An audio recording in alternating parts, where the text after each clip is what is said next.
8వ స్వాతంత్ర దినోత్సవాన్ని జరుపుకుంటున్నాం. అయితే స్వాతంత్ర్యాన్ని ఇంత ఘనంగా జరుపుకోవటానికి మూల కారణమైనటువంటి కొంతమంది అమరవీరుల త్యాగాల్ని మనం ఒకసారి గుర్తు చేసుకోవాల్సినటువంటి అవసరం ఉంది. బ్రిటిష్ పరిపాలనలో భారతీయులందరూ కూడా కట్టు బానిసలుగా కనీసం మాట్లాడేటటువంటి స్వేచ్ఛ కూడా లేకుండా అనేక బాధలకు అనుభవిస్తూ బ్రతికేవాళ్ళు. బ్రిటిష్ వాళ్ళు మన ఆర్థిక వనరులను కొల్లగొట్టి ఎదురు తిరిగినటువంటి భారతీయులని చిత్రహింసలు పెట్టి చంపేస్తూ ఉండేవారు.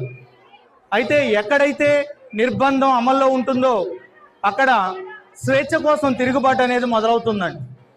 అలా మొట్టమొదటిసారిగా బ్రిటిష్ ప్రభుత్వంలో పనిచేసేటటువంటి కొంతమంది భారతీయ సిపాయిలు బ్రిటిష్ ప్రభుత్వం మీద 1857వ సంవత్సరంలో తిరుగుబాటు చేయడం జరిగింది. దీన్ని మనం చరిత్ర పుటల్లో ప్రథమ స్వాతంత్ర సంగ్రామం అని, సిపాయిల తిరుగుబాటు అని చెప్తాం. అయితే అర్ధబలం అంగబలం మెండుగా ఉన్నటువంటి బ్రిటిష్ ప్రభుత్వం ఈ పోరాటాన్ని చాలా తొందరగా అణచివేయడం జరిగింది. సిపాయిల తిరుగుబాటుని పోరాట స్ఫూర్తిని అందిపుచ్చుకుని దేశం నలుమూలల అనేక మంది ప్రాంతీయ నాయకులు బ్రిటిష్ ప్రభుత్వానికి వ్యతిరేకంగా పోరాడుతూ ఈ దేశ దాస్య శృంఖలాల్ని తెంచడం కోసం వాళ్ళ ప్రాణాలని కూడా త్యాగం చేసినటువంటి చరిత్రను మనం చూసాం. హింసే నా ఆయుధమని హింసా మార్గంలో పోరాడినటువంటి భగత్ సింగ్, సుభాష్ చంద్రబోస్ లాంటి నాయకులు మీరు నాకు రక్తాన్ని ఇవ్వండి, నేను మీకు స్వాతంత్ర్యాన్ని ఇస్తాను అని ఎలుగెత్తి చాటినటువంటి అగ్నిశిఖ సుభాష్ చంద్రబోస్, స్వరాజ్యం నా జన్మ హక్కు అని నినదించిన బాలగంగాధర్ తిలక్, అహింసే నా ఆయుధమని అహింసా మార్గంలో పోరాడినటువంటి మహాత్మా గాంధీ, ఇలా అనేక మంది నాయకులు వాళ్ళ మార్గాలు వేరైనప్పటికీ కూడా వాళ్ళ లక్ష్యం గమ్యం ఒకటే, అది ఈ దేశానికి స్వేచ్ఛా స్వాతంత్ర్యాలను సాధించి పెట్టడం. అసలు భారత స్వాతంత్ర సంగ్రామాన్ని మనం ఒక్కసారి నిశితంగా పరిశీలిస్తే ఇది మనకి 3 దశల్లో జరిగిందండి. 1885 నుంచి 1905 వరకు మితవాద దశగాను, 1905 నుంచి 1919 వరకు అతివాద దశగాను, 1920 నుంచి గాంధీ యుగంగాను మనం దీన్ని చెప్పుకుంటూ ఉంటాం.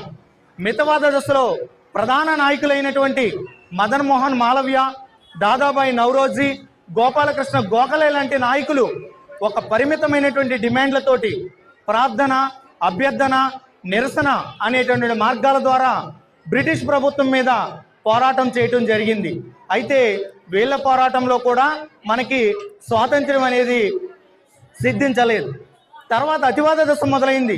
ఈ అతివాద దశలో ప్రధానంగా చెప్పుకోవాల్సినటువంటి నాయకులు లాలా లజపతి రాయ్, బాలగంగాధర్ తిలక్, బిపిన్ చంద్రపాల్ లాంటి నాయకులు మనకు కనిపిస్తారు. వీళ్ళని లాల్ బాల్ పాల్ అని పిలుస్తారండి. అయితే ఈ అతివాద దశలో దేశంలోనే చాలా కీలకమైనటువంటి మింటో మార్లే సంస్కరణలు, బెంగాల్ విభజన, హోమ్ రూల్ ఉద్యమం, లక్నో ఒడంబడిక, రౌలట్ చట్టం లాంటి అనేక కీలక పరిణామాలు చోటు చేసుకోవడం జరిగింది. ఈ అతివాద దశలో కూడా మన దేశానికి స్వాతంత్రం రాలేదు. 1920వ సంవత్సరంలో మహాత్మా గాంధీ భారత స్వాతంత్ర సంగ్రామంలో అడుగుపెట్టిన తర్వాత ఈ స్వాతంత్ర పోరాటం అనేది ఒక కీలకమైనటువంటి మలుపు తీసుకుంది.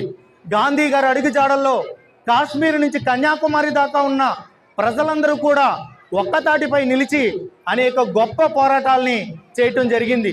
ఈ గాంధీ గారి నాయకత్వంలోనే ఉప్పు సత్యాగ్రహం, సహాయ నిరాకరణ, సైమన్ గోబ్యాక్, విదేశీ వస్తు బహిష్కరణ, ఖద్దరు వస్త్రధారణ అనేటటువంటి అనేకమైనటువంటి ఉద్యమ రూపాలు చాలా తీవ్రంగా జరగటం జరిగింది.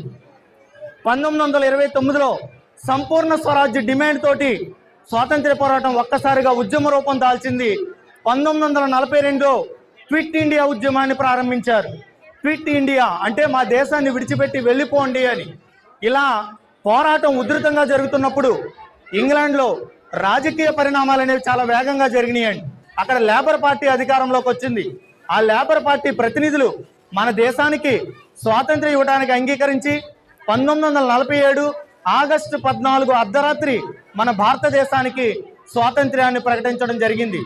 ఆ రోజు మన దేశ మొట్టమొదటి ప్రధాని జవహర్లాల్ నెహ్రూ గారు ఎర్రకోట మీద త్రివర్ణ పతాకాన్ని ఎగరవేస్తూ కారు చీకట్ల దాస్య శృంఖలాల నుంచి నా భరతమాత విముక్తి పొందింది అన్న మాటలతోటి ఆ సేతు హిమాచలం దేశంలో ఉన్నటువంటి ప్రజలందరూ కూడా వీధుల్లోకి వచ్చి ఆనందంతో నృత్యం చేయటం జరిగింది.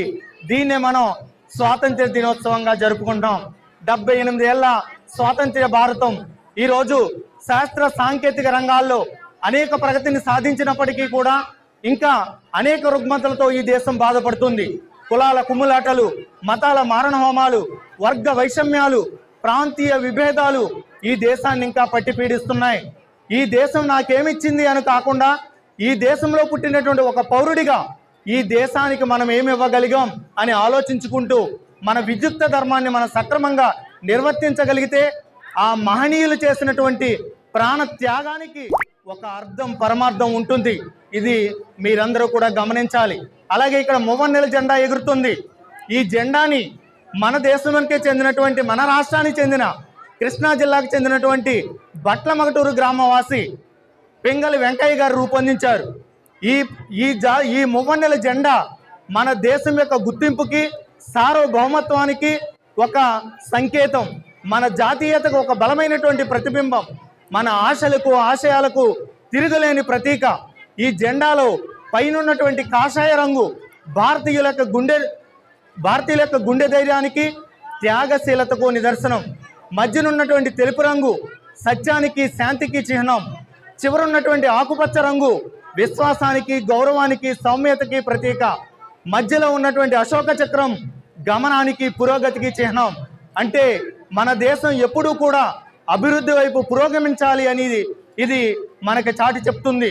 మన దేశంలో అనేక కులాలు, అనేక మతాలు, అనేక ప్రాంతాలు, అనేక భాషలు ఉన్నప్పటికీ కూడా మనమందరము కూడా భారతీయులం అని మనకి అనుక్షణం గుర్తు చేసేది, మన ఆశలు, ఆశయాలు, స్వప్నాలు అన్నీ ఒక్కటే అని చాటి చెప్పేది ఈ మువ్వన్నెల జెండా.